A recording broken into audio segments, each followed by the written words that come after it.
Hi hello friends, welcome back to Media Talks. நான் உங்கள் Mounika. So இந்த விஷயத்தில் யாராவது நோட் பண்ணிங்களா? கண்டிப்பாக எல்லாருக்குமே புரிஞ்சிருக்கும். என்ன அப்படின்னு பார்த்தீங்கன்னா, எவ்வளோ நாள் நம்ம காவேரியை தான் டேமேஜ் பண்ணிக்கிட்டு இருந்தாங்க.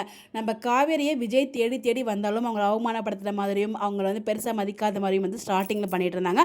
அது போக போக போக குறைஞ்சு அவங்களுக்குள்ள அந்த பாண்ட் திருப்பியும் கொண்டு வந்து வீட்டுக்கு தெரியாமல் அவங்களுக்குள்ள ஒரு அழகான பாண்ட் வந்து வந்துருந்துச்சு. அது எல்லாமே பார்க்க ரொம்ப நல்லா இருந்துச்சு. இப்போ ரீசெண்டாக வெனிலாக்காக விஜய் விட்டு கொடுத்தாங்க, இப்போ பாட்டிக்காக வந்து விஜய் விட்டு கொடுத்துட்டு இருந்தாங்க. இது எல்லாமே நமக்கு தெரியும். ஸோ நம்ம காவேரி வந்து என்னதான் பேசினாலும் நம்ம விஜய் வந்து திரும்ப திரும்ப திரும்ப வந்து பேசிக்கிட்டே இருந்தார், பார்த்துக்கிட்டே இருந்தார். ஸோ எவ்வளவோ வந்து ட்ரை பண்ண பார்த்தாரு நம்ம கூட அவளை கூப்பிட்டு போகணும் அப்படின்னு சொல்லிட்டு.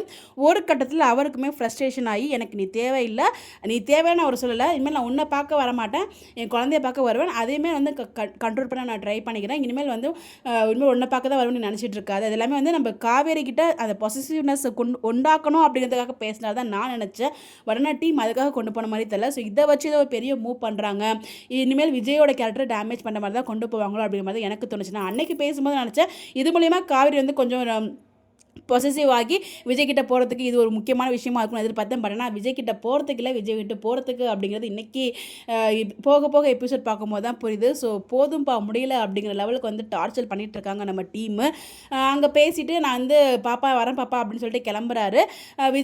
விஜய்க்கு காவேரி மேலே சமக்கவும் ஃபோன் எடுக்கலை, 4 நாள் தனியாக இருக்க போகிறேன்னு சொல்லிட்டு போயிட்டாரு.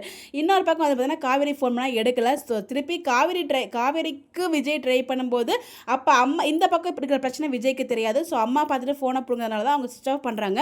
அந்த விஷயம் தெரியாமல் நம்ம விஜய் வந்து பார்த்திங்கன்னா, ஸோ உனக்கு இவ்வளோ கோவம் இவ்வளோ திமுறா அப்படிங்கிற மாதிரி வந்து ஃபோனை அவர் ஸ்விட்ச் ஆஃப் பண்ணி போட்டுறாரு. ஸோ இப்போ வந்து பார்த்திங்கன்னா விஜய் காண்டாக்ட் பண்ண முடியாத நிலைமையில் இருக்காங்க. இதுக்கப்புறம் என்ன நடக்க போகுதுன்னு நான் ஒன்றுமே கெஸ் பண்ணவே முடியல. ஸோ விஜயோட கேரக்டர் இப்படி டேமேஜ் பண்ணிவிடுவாங்களோ, விஜய்க்கு அவர் மீட் பண்ணாத மாதிரியே போயிடுவாங்களோ, அதுக்கப்புறம் ஃபைனலாக அந்த தாத்தா அந்த நடு வீட்டில் ஒரு சீக்வன்ஸ் போகுதுலேயே, அங்கே தான் விஜய் காமிப்பாங்களோ, விஜய் இல்லாமலே ஷூட்டிங் போகுமோ அப்படிங்கிற மாதிரிலாம் வந்து ஷூட்டிங் அப்படி தான் போயிருக்கு. மேக்ஸிமம் விஜய் இல்லாமல் தான்.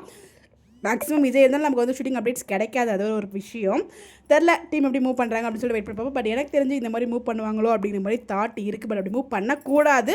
தெரில டீம் என்ன பண்ணுறாங்க அப்படின்னு சொல்லி இப்படி ஒரு பாயிண்ட் இருக்குது. அப்படி தான் கூட நான் ஷேர் பண்ண நினச்சேன். இது எத்தனை பேர் யோசிச்சிருக்கீங்க?